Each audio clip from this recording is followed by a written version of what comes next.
जय हिंद दोस्तों, कैसे हैं आप सभी लोग। आई विश कि आप सभी लोग बढ़िया होंगे, जबरदस्त होंगे और लाजवाब होंगे। दोस्तों, जैसा कि आप सभी लोग जानते हैं कि हमारे उत्तर प्रदेश स्पेशल की क्लासेस चल रही है और मैं करा रहा हूं उत्तर प्रदेश का इतिहास, history of Uttar Pradesh UP. तो आज उसकी क्लास नंबर 7 है और क्लास नंबर 7 में आज हम डिस्कस करेंगे किसके बारे में, स्पेशली ऐतिहासिक पीरियड या हिस्टोरिक पीरियड के बारे में। दोस्तों, अगर आप रेगुलर क्लासेस ले रहे होंगे तो आपको यह आइडिया होगा कि हमारे इतिहास जो है वो 3 भागों में डिवाइड है। एक प्राचीन हो जाएगा, एक मध्यकालीन हो जाएगा और एक आधुनिक हो जाएगा। तो मैंने अभी तक आपको इतिहास जो पढ़ाया है उत्तर प्रदेश का, वो प्राचीन वाला पढ़ाया और प्राचीन में भी 3 है, प्राग ऐतिहासिक काल, आदि ऐतिहासिक काल और ऐतिहासिक काल, यानी कि आपका प्री हिस्टोरिक, प्रोटो हिस्टोरिक और हिस्टोरिक। तो आज हम शुरू करेंगे हिस्टोरिक वाला। तो हिस्टोरिक वाले में स्पेशली हम पढ़ते हैं डायनेस्टी के बारे में, वंश के बारे में, कि कौन सी डायनेस्टी उत्तर प्रदेश से संबंधित है, कौन सा वंश उत्तर प्रदेश से संबंधित है। और दोस्तों, इसी तरह एक वंश आता है जिसकी शुरुआत होती है और उसी वंश को कहा जाता है मगध साम्राज्य। बहुत इंपॉर्टेंट है। तो आज की क्लास का आपको बेनिफिट ये होगा कि आपको उत्तर प्रदेश का इतिहास तो पता ही चलेगा, उसके साथ साथ आपको हमारा जो प्राचीन इतिहास है, उस प्राचीन इतिहास के अंदर जो ऐतिहासिक पीरियड है, हिस्टोरिक पीरियड है, उस हिस्टोरिक पीरियड में जो डायनेस्टीज वगैरह होती है, वंश वगैरह होते हैं, उनके बारे में भी आज की क्लास में आपको क्या मिलेगी, जानकारी मिलेगी, या अब आने वाली क्लासेस में क्या मिलेगी, जानकारी मिलेगी। तो चलिए दोस्तों, विदाउट वेस्ट ऑफ टाइम हम स्टार्ट करते हैं अपनी क्लास। लेकिन अगर आप लोग को इससे संबंधित पीडीएफ चाहिए, नोट्स चाहिए, तो आप टेलीग्राम चैनल जाके क्या कर लेना, ज्वाइन कर लेना, उसका लिंक आपको डिस्क्रिप्शन में मिल जाएगा। ठीक है, चलिए दोस्तों आइए। तो दोस्तों, उत्तर प्रदेश के इतिहास में हम शुरुआत करेंगे कहां से, ऐतिहासिक पीरियड से। तो आप सबसे पहले हेडिंग डालना ऐतिहासिक काल, हिस्टोरिक पीरियड। उत्तर प्रदेश से संबंधित हिस्टोरिक पीरियड के बारे में क्या करेंगे, बात करेंगे। तो हिस्टोरिक पीरियड, ठीक है सर। और इस हिस्टोरिक पीरियड में हम सबसे पहले पढ़ेंगे नंबर 1 मगध साम्राज्य। मगध साम्राज्य,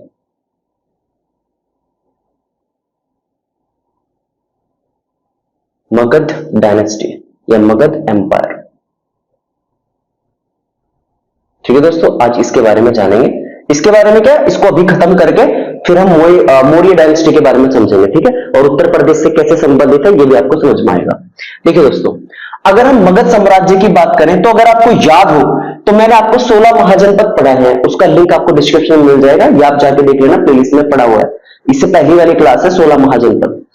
उन 16 महाजनपदों में अगर सबसे शक्तिशाली महाजनपद रहा है, मोस्ट पावरफुल महाजनपद जो रहा है, वो कौन सा रहा है, मगध साम्राज्य।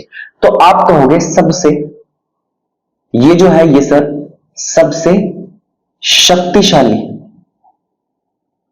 सबसे शक्तिशाली महाजनपद था, मोस्ट पावरफुल महाजनपद। ये सबसे शक्तिशाली महाजनपद था।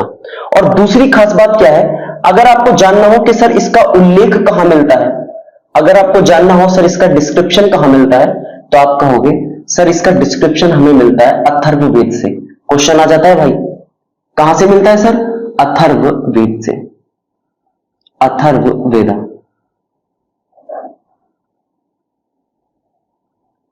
अथर्ववेद, ये वी है Veda, just a minute, Atharvaveda sir यहां से मिलता है। इसके अलावा सर इसकी जो राजधानी रही है, इस मगध साम्राज्य का जो कैपिटल रहा है इस वक्त, सर वो हो जाएगा गिरिव्रज।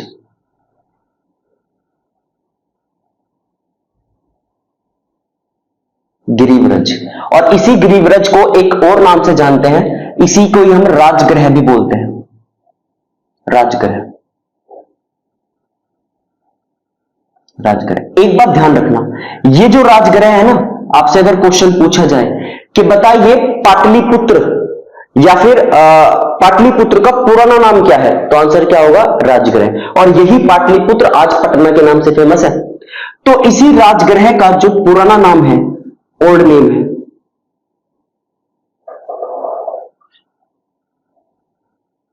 यह राजगृह ओल्ड नेम रहा है किसका, पाटलिपुत्र का।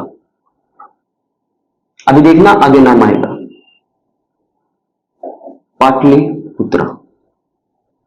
Rajgriha is the oldest name या ओल्ड नेम ऑफ पाटलिपुत्र। अब नेक्स्ट आइए सर, मगध साम्राज्य के अंदर स्पेशली 3 राजवंश देखने को मिले हैं या 3 वंश देखने को मिले हैं, 3 डायनेस्टी। कितने राजवंश देखने को मिले हैं? 3 राजवंश, जिसमें से नंबर 1 आता है सर हर्यक वंश। हर्यक वंश, हर्यंका डायनेस्टी, हर्यंका डायनेस्टी, हर्यक वंश। और ये हर्यक वंश कब से कब तक चलता है सर? तो आप बताओगे सर ये हर्यक डायनेस्टी चलती है 544 बीसी से लगभग 412 बीसी तक, ये चलता है सर हर्यक वंश। और दोस्तों इसकी खास बात अब सुनो सर, इसी हर्यक वंश का जो संस्थापक था, इसी हर्यक वंश का जो फाउंडर था सर, उस फाउंडर का नाम है, आपको नाम पता होगा, बिंबिसार। इसी का ही नाम था सर बिंबिसार, इसी हर्यक वंश का। तो अगर आपसे क्वेश्चन पूछा जाए बताइए मगध साम्राज्य का वास्तविक संस्थापक कौन था, तो भी कौन है? बिंबिसार। तो आप लिख सकते हो कि ये कौन था सर? सर ये मगध साम्राज्य का,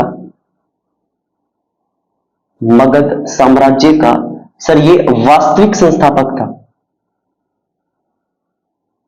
वास्तविक संस्थापक। आप कहोगे actual founder of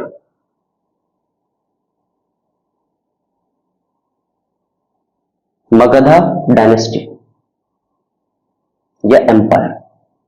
Magadh empire का वास्तविक संस्थापक जो कौन था, तो सर आंसर हो जाएगा, इसका नाम होगा सर बिंबिसार। अब दोस्तों खास बात क्या है वो सुनो, याद रखना इसने अपनी जो राजधानी बनाई थी, इसने अपनी जो राजधानी बनाई थी या इसका जो कैपिटल था, जस्ट अ मिनट, इसका जो कैपिटल था उसमें आप लिखना सर वो क्या है, ये ग्रीवराज। सर ये है ग्रीवराज। तो सर इसका जो कैपिटल था वो क्या था? ग्रीवराज था। डन। आप सुनो नेक्स्ट चीज, सर इस बिंबिसार, खास बात क्या है सर, इस बिंबिसार ने 3 विवाह किए थे। इसकी 3 शादी हुई थी, इसने 3 शादियां की थी, 3 मैरिज। सर जिसमें इसकी फर्स्ट वाइफ का जो नाम था, पहली पत्नी जो थी इसकी, सर उसका नाम था चेलना। उसका नाम क्या था सर? चेलना था, चेलना। उसके बाद जो इसकी सेकंड वाइफ थी सर, ये इंपॉर्टेंट है सर, इसकी जो दूसरी पत्नी थी सर, उस दूसरी पत्नी का नाम था महाकोशला। महाकोशला, ये थी सर इसकी सेकंड वाइफ, महाकोशला। खास बात क्या है दोस्तों, ये महाकोशला बहन थी किसकी? प्रसेनजीत की। और प्रसेनजीत कौन था? तो प्रसेनजीत जो था वो हमारे यहां एक वंश कोशल साम्राज्य का क्या था? राजा हुआ करता था। ध्यान से सुनना, ये सर कोशला जो थी, ये सर बहन थी किसकी? सिस्टर थी, आप कहोगे प्रसेनजीत की, प्रसेनजीत। और ये प्रसेनजीत कौन था? तो आप कहोगे सर ये प्रसेनजीत कौशल का राजा था। क्या था? कौशल का राजा। और दोस्तों अगली खास बात, इसी प्रसेनजीत ने दहेज में, डाउरी में, याद रखना, इसी प्रसेनजीत ने डाउरी में काशी दिया था सर। तो काशी भी किससे संबंधित है? यूपी से। और कौशल भी किससे संबंधित है? यूपी से। तो याद रखना प्रसेनजीत जो कि कौशल का राजा कुमार था, कौशल महाजनपद का राजा था, उसी की बहन का विवाह जिसका नाम है महाकोशला हुआ था किसके साथ? बिंबिसार, जो कि मगध साम्राज्य का वास्तविक संस्थापक था, जिसने हर्यक वंश की नींव रखी थी। और इसने दहेज में से क्या दिया था? काशी दिया था। अभी काशी पर लड़ाई झगड़े भी होंगे, लेकिन काशी रहेगा इसी के पास। अब नेक्स्ट सुनो, इसी प्रसेनजीत की बहन का विवाह तो हो गया महाकोशला के साथ, और इसी प्रसेनजीत की एक बेटी भी हुआ करती थी, और बेटी का नाम था वाजिरा। इसकी बेटी का नाम क्या था? वाजिरा। दोस्तों खास बात क्या है, वाजिरा का जो विवाह हुआ था, वाजिरा की जो शादी हुई थी, वो बिंबिसार के बेटे अजातशत्रु से हुई थी। इसी बिंबिसार का क्या था? एक बेटा था अजातशत्रु। इसका विवाह हुआ था अजातशत्रु के साथ। अजात शत्रु, अजात शत्रु। और ये अजात शत्रु क्या है? तो आप कहोगे सर ये बिंबिसार का बेटा है, बिंबिसार का बेटा है ये अजात शत्रु। अब इसके टाइम के खास पॉइंट क्या, ध्यान से सुनो।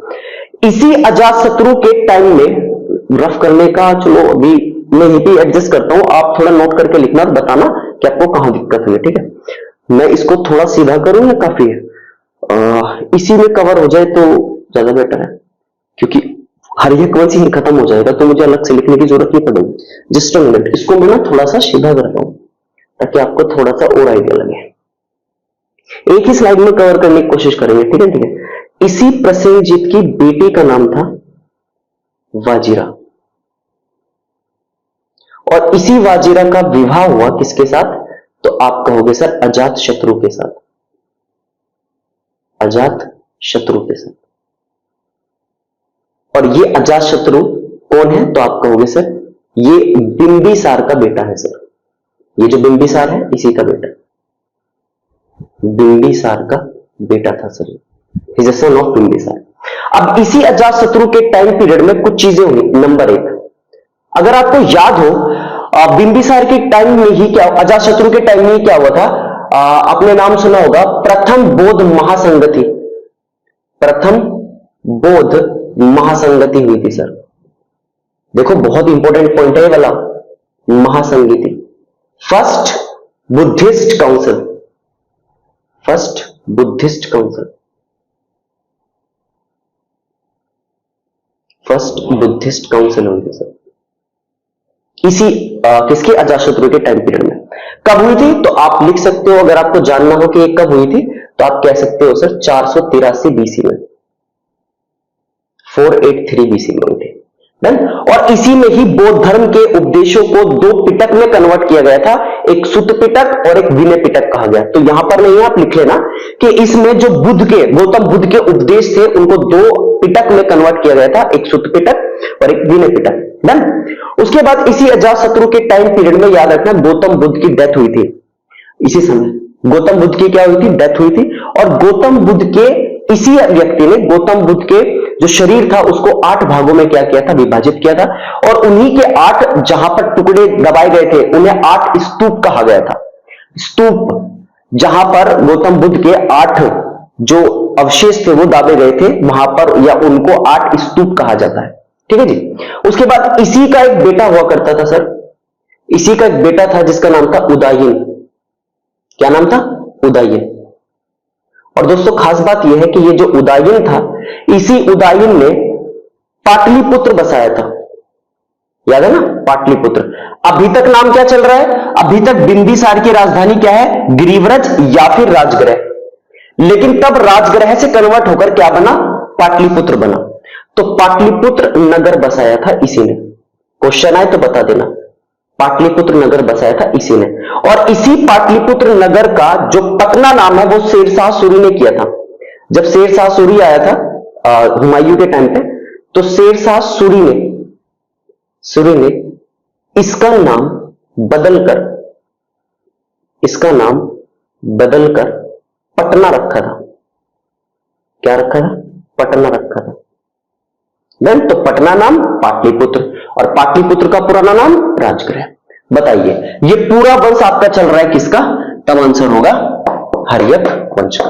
और हर्यक वंश में सबसे पहले बिंबिसार, फिर अजातशत्रु और फिर उदयन, ये आते हैं सर। क्लियर? ये था आपका हर्यक वंश। मैंने क्या कहा? मगध साम्राज्य में 3 वंश आते हैं जिनमें से पहला वंश क्लियर होता है हर्यक वंश। आप इसका स्क्रीनशॉट ले लो, आई होप समझ में आया होगा। डन।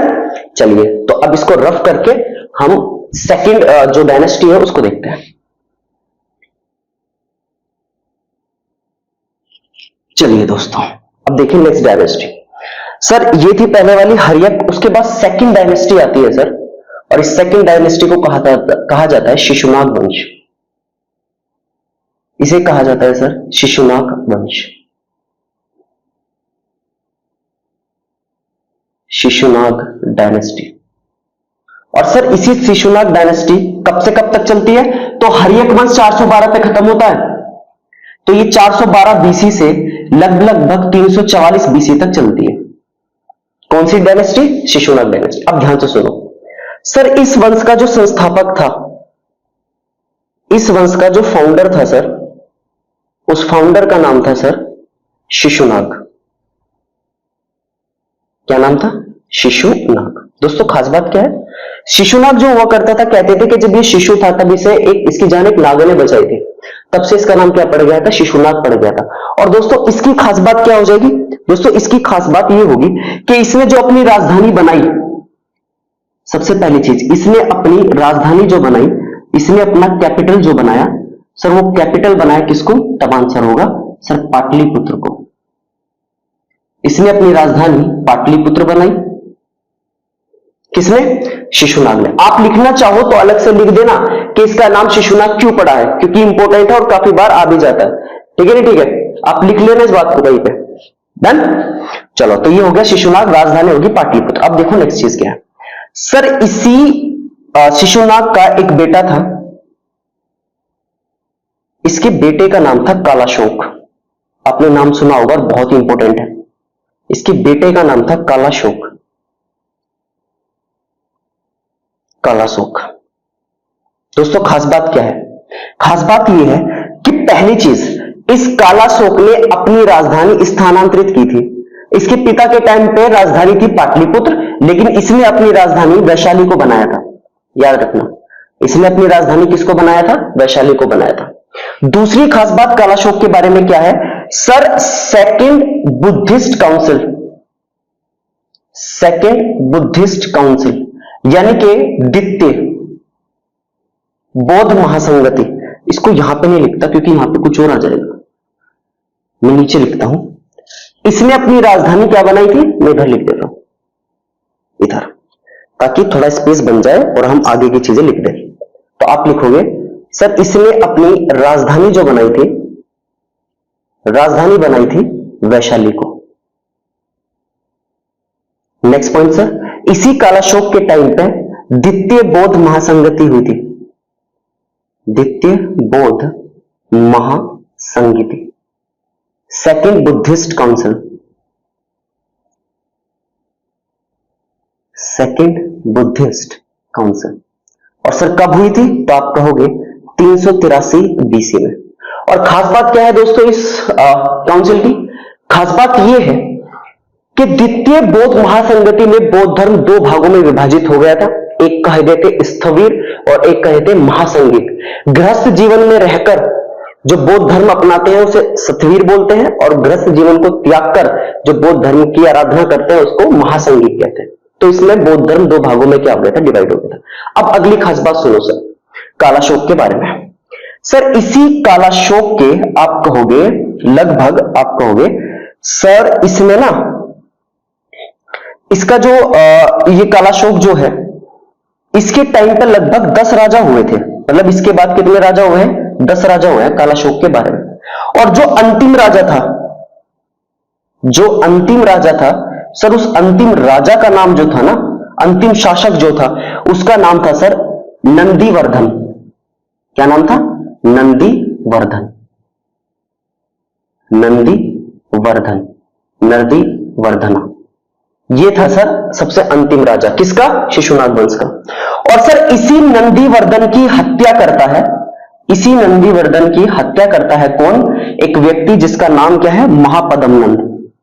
महापद्म नंद, महापद्म नंद या नंदा, ये सर इसकी हत्या कर देता है। और जब महापद्म नंद इसकी हत्या करता है तो यही महापद्म नंद नींव रखता है किसकी? सर यही नींव रखता है किसकी? नंद वंश की। नंद वंश, जिसे हम नंदा डायनेस्टी कहते हैं, नंदा डायनेस्टी। तो जो दूसरी डायनेस्टी थी शिशुनाग, और तीसरी डायनेस्टी आती है सर, ये है थर्ड डायनेस्टी, और इसका नाम क्या है सर? नंद वंश, जिसका संस्थापक कौन है? महापद्म नंद। दोस्तों बहुत ही प्रचलित कहानी है कि इसको द्वितीय परशुराम कहा जाता था, परशुराम, क्योंकि इसने भी किसका? क्षत्रियों का नाश किया था, इसलिए इसको द्वितीय परशुराम कहा जाता था, है ना? किसका? महापद्म नंद का। अब नेक्स्ट चीज सुनो सर, यही क्या है? नंद वंश का संस्थापक भी है। अब हुआ ये कि ये जो महापद्म नंद था, इस महापदम नंद के टाइम पे आप ऐसे समझो कि नंद वंश है, नंद वंश का मतलब है 9 राजा, तो इसमें ना 9 राजा हुए थे या 9 शासक हुए थे। नंद वंश में कितने शासक हुए थे? 9 शासक हुए थे, 9 शासक हुए थे। और दोस्तों खास बात, इस 9 शासक में जो अंतिम शासक था, जो लास्ट रूलर था सर, उसका नाम था धनानंद। इसका नाम आपने सुना होगा, धनानंद, धनानंद, धनानंदा, इसका नाम था सर धनानंद। और दोस्तों खास बात सुनो, 412 से 344 शिशुनाग वंश और 344 बीसी से लगभग आप कहोगे 323 बीसी तक चलता है कौन सा वंश? नंद वंश। और इसी धनानंद को पराजित करता है, डिफीट करता है, या पराजित इसको हटा देता है या इसको डिफीट करता है, पराजित करता है कौन? चंद्रगुप्त मौर्य। इसी को पराजित करता है चंद्रगुप्त मौर्य। और जब चंद्रगुप्त मौर्य इसको पराजित करता है with the help of Chanakya, तब चंद्रगुप्त मौर्य स्थापना करता है मौर्य वंश की, मौर्य वंश की। और कब पराजित करता है इसको? पराजित करता है 322 बीसी में। और 322 बीसी में जब धनानंद पराजित होता है, तब चंद्रगुप्त मौर्य मौर्य वंश की नींव रखता है। और यह मौर्य वंश 323 बीसी से शुरू होता है और 323 बीसी से 185 बीसी तक जाता है। इसी वंश को कहा जाता है सर मौर्य वंश। क्या आपको समझ में आया है पूरा? आप इसका स्क्रीनशॉट ले लो एक बार, फिर नेक्स्ट शुरू करते हैं अपना मौर्य डायनेस्टी। तो आप जल्दी से इसका स्क्रीनशॉट लो। डन, ले ले स्क्रीनशॉट। समझ में आया किस तरीके से वंश चल रहे हैं? तो मैंने आपको मगध साम्राज्य के 3 वंश बता दिए, एक हर्यक, एक शिशुनाग और एक नंद वंश। और मेजर पॉइंट इनके क्या कर दिए, यहां पर एक्सप्लेन कर दिए। आई होप कि आपके क्या आए होंगे, समझ में आए होंगे। डन, चलिए तो अब इसको रफ करते हैं और रफ करने के बाद हम देखते हैं अपना नेक्स्ट। ठीक है, और नेक्स्ट क्या होगा? मौर्य वंश, और यूपी से संबंधित है, बहुत इंपॉर्टेंट है। ठीक है, चलो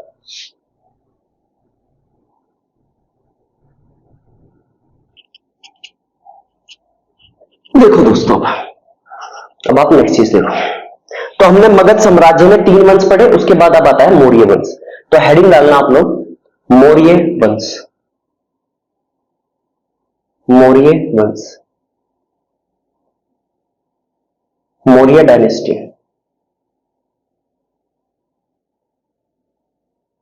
मौर्य डायनेस्टी।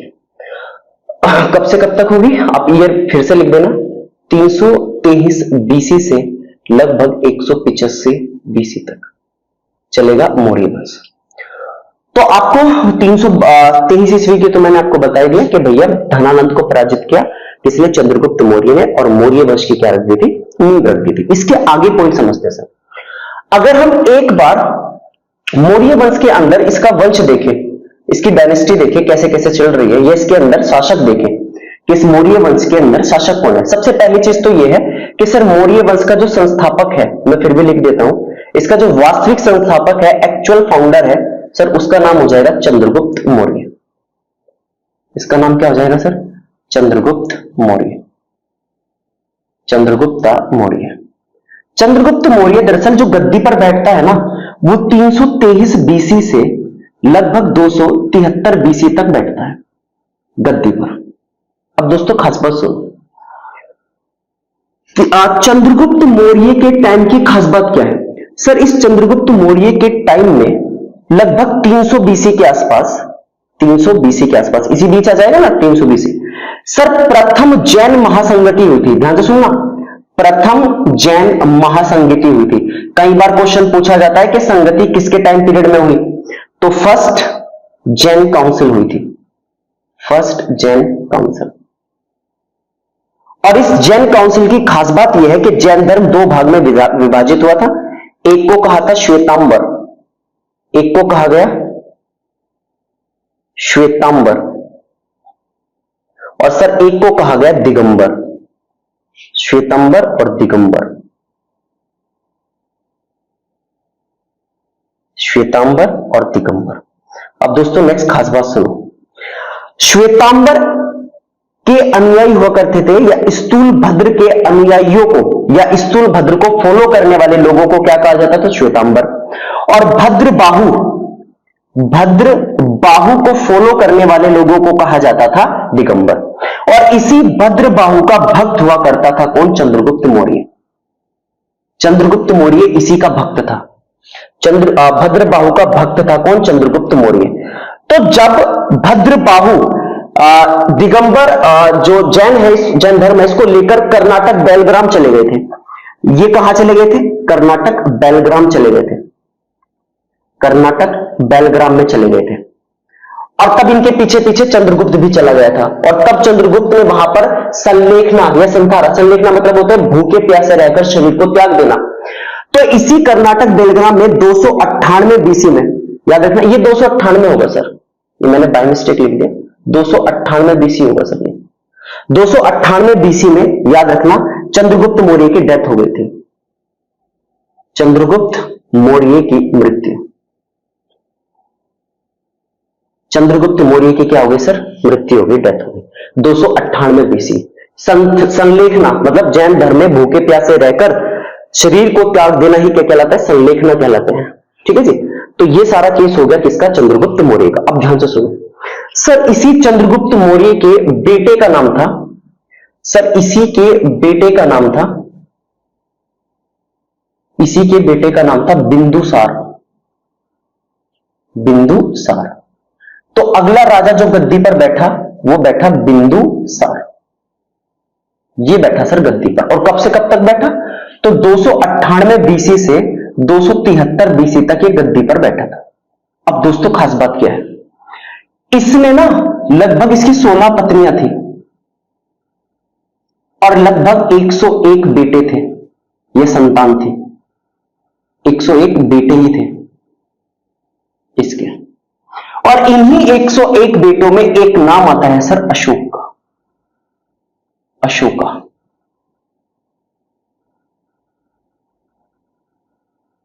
अशोका, सम्राट अशोका, इसी में से एक नाम आता है अशोक। तो अशोक ने लगभग 3 साल तक अपने 99 भाइयों को मारा और 99 भाइयों को मारने के बाद गद्दी पर बैठा अशोक। एक को छोड़ दिया था, उसको श्रीलंका भेज दिया था, सबसे छोटे वाले को छोड़ दिया था। तो अशोक ने अपने 99 भाइयों का कत्ल किया, 99 भाइयों का कत्ल किया, या 99 भाइयों को मारकर गद्दी पर बैठा। और गद्दी पर कब बैठा? तो 269 बीसी से, देखो 3 साल लग गए, 273 में ये हटा और 259 में ये बैठ गया, 69 में ये बैठ गया, तो 3 साल घट गए लगभग घटते हुए। और ये रहेगा कब से कब तक? तो 269 से लगभग 232 तक, 232 बीसी तक। कौन रहेगा? अशोका रहेगा, सम्राट अशोक रहेगा। अब खास बात सुनो दोस्तों, क्या है सर, इसी अशोका के टाइम में अगर हम बात करें तो मैं इंडिविजुअल लिखता हूं अलग अलग, मैं कवर करूंगा सारी चीज लगभग यहीं पर है, ठीक है। इसी अशोक के टाइम में याद हो आपको, एक कलिंग का युद्ध हुआ था। इसी के टाइम पे कलिंग का युद्ध हुआ था, बैटल ऑफ कलिंग। कलिंगा। और याद रखना बैटल ऑफ कलिंगा कहां, ये वर्तमान में उड़ीसा में पड़ती है जगह। वर्तमान में कहां है ये? उड़ीसा में है सर।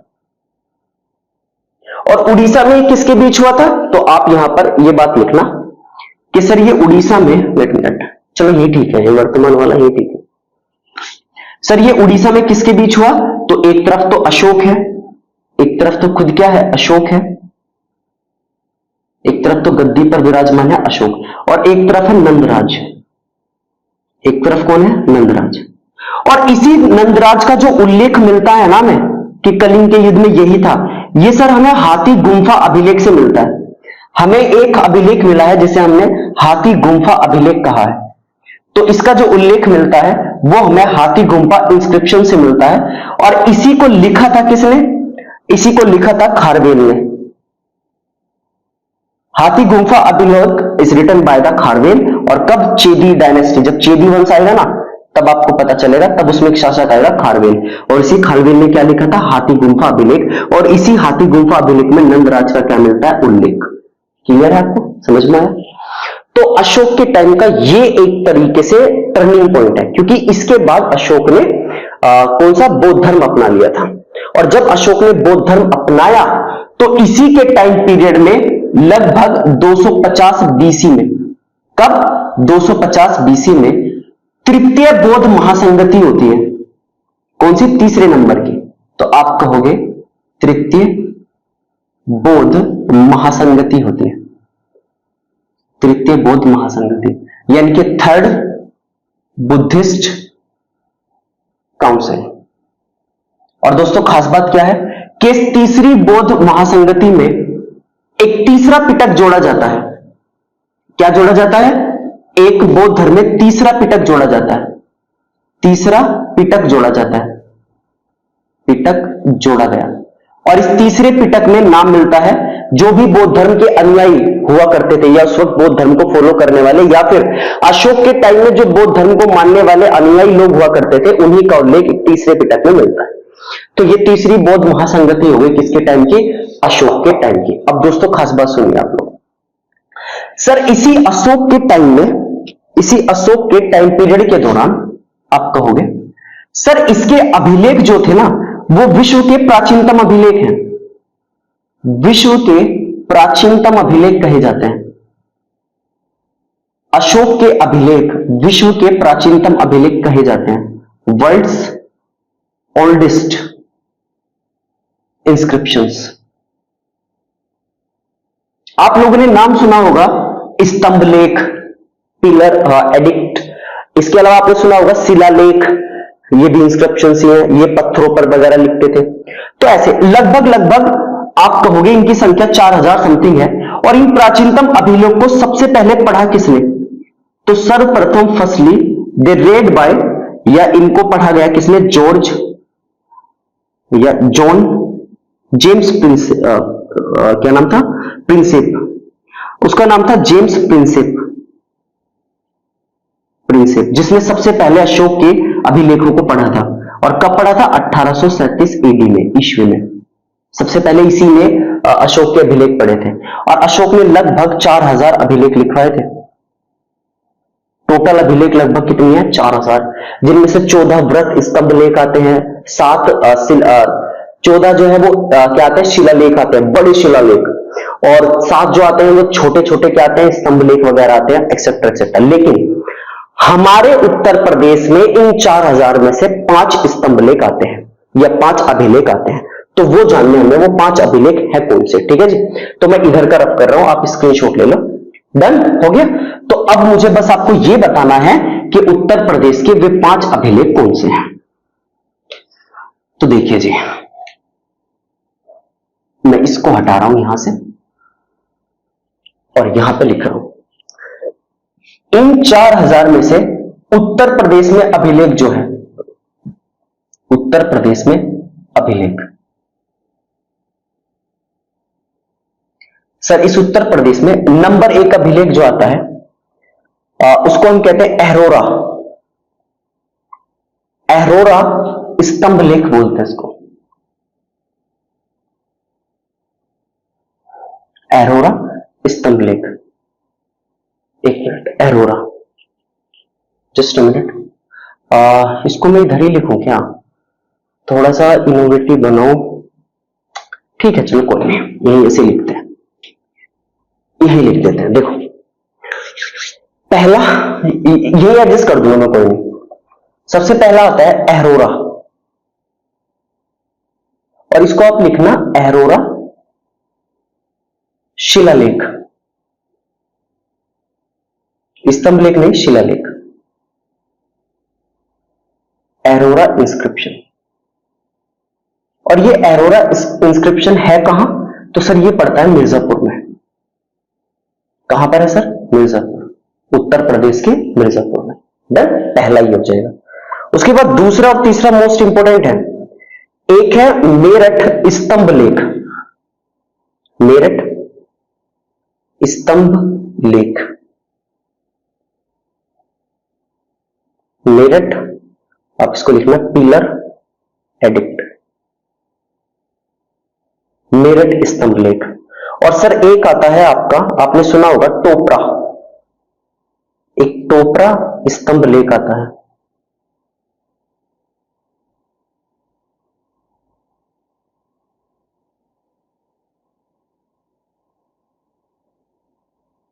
दोस्तों खास बात क्या है, ये टोपरा वाला कहां पड़ेगा, तो ये टोपरा वाला सहारनपुर में पड़ेगा।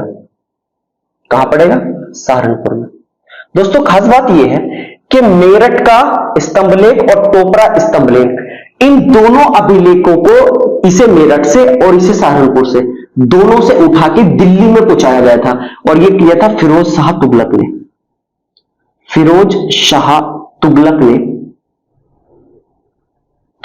ने इनको दिल्ली में स्थापित किया, इनको दिल्ली में स्थापित कर दिया था, या दिल्ली में ले गए थे। कौन सा, मेरठ टोपरा। तो आज ये कहां मिलते हैं, दिल्ली में मिल रहे हैं। आज यहां नहीं है, आज दिल्ली में है। उसके बाद सर एक फोर्थ आता है, आपने सुना होगा सारनाथ, सारनाथ शिलालेख या लघु शिलालेख, सारनाथ लघु शिलालेख। अच्छा ये भी लघु है, ठीक है, छोटा है, शॉर्ट है, तो आप कहोगे शॉर्ट इंस्क्रिप्शन ऑफ सारनाथ। ठीक है जी, एक ये हो जाएगा। और सारनाथ वाला तो आपको पता ही है, ठीक है। पर एक चीज याद रखना, इसी सारनाथ वाले में सिंह की आकृति बनी हुई है, और यही सिंह की आकृति भारत का राज के चिन्ह है। ऑफिशियल जो सिंबल है वो कौन है, सिंह की आकृति, शेर की आकृति, लायन की। और उसके बाद सर फिफ्थ आता है कौशाम्बी, कौशाम्बी लघु शिलालेख, लघु शिलालेख, कौशाम्बी शॉर्ट इंस्क्रिप्शन, एक ही आता है सर। और खास बात क्या है भाई, इसी कौशाम्बी शिलालेख को एक आते हैं, इसको ना अकबर जो था ना, अकबर की पत्नी हुआ करती थी कुरुवाकी, ये नाम था। तो इसी कुरुवाकी ने इसको दिल्ली, अकबर ने इसको कहां पहुंचाया था, प्रयागराज पहुंचाया था। तो चूंकि जो दान वगैरह क्या करती थी अकबर की पत्नी, उसका उल्लेख इसमें मिलता है, इसलिए इसको रानी का स्तंभ लेख भी कहते हैं, है ना, रानी का वाव भी कह देते हैं। तो वो यही वाला है, और इसको याद रखेंगे, अकबर ने इलाहाबाद में स्थापित किया था, या इलाहाबाद में ले गए थे इसको, अकबर इलाहाबाद लेके गया था। तो आपसे सीधे सीधे पूछ सकता है भैया कि बताइए कौशाम्बी जो लघु शिलालेख है अकबर ने कहां स्थापित किया था, तो आंसर क्या होगा, तो सर आंसर होगा इलाहाबाद में। डन। और इसको लिख देना सर, इसी को क्या कहते हैं, इसी को हम रानी का अभिलेख भी कहते हैं, क्योंकि अकबर की रानी का दान का उल्लेख मिलता है इसमें, तो इसे रानी का अभिलेख भी कहते हैं, इंस्क्रिप्शन ऑफ क्वीन, इसको रानी का अभिलेख कहते हैं। दैट्स इट दोस्तों, ये था सर आपका ऐतिहासिक पीरियड में मौर्य वंश तक का। अभी और भी है, कुषाण वंश है, कर्णव वंश है, अभी और भी है जो यूपी से संबंधित है। तो उत्तर प्रदेश के हिस्ट्री से यहां से क्वेश्चन बनते हैं सर बहुत सारे। डन। और किसके टाइम पीरियड के इंस्क्रिप्शन है, तो आप कहोगे सर अशोक। और अशोक के जो इंस्क्रिप्शन है विश्व के प्राचीनतम है, जिन्हें सबसे पहले जेम्स प्रिंसेप ने 1837 में पढ़ा था। इनकी संख्या लगभग 4000 है सर, बीसी नहीं, 4000। ठीक है, और उनमें से उत्तर प्रदेश के ये 5 आपको याद रखने हैं। That's it. आज की क्लास में सिर्फ क्या रखेंगे, इतना ही रखेंगे। तो आई विश कि आपको क्लास समझ में आई होगी, अच्छी लगी होगी, तो प्लीज चैनल को लाइक शेयर सब्सक्राइब करना। मिलेंगे फिर आप सभी लोगों से 8th क्लास में, और उसमें आगे के रूल्स क्या करेंगे डिस्कस करेंगे। चलिए दोस्तों, take care, tata, bye bye.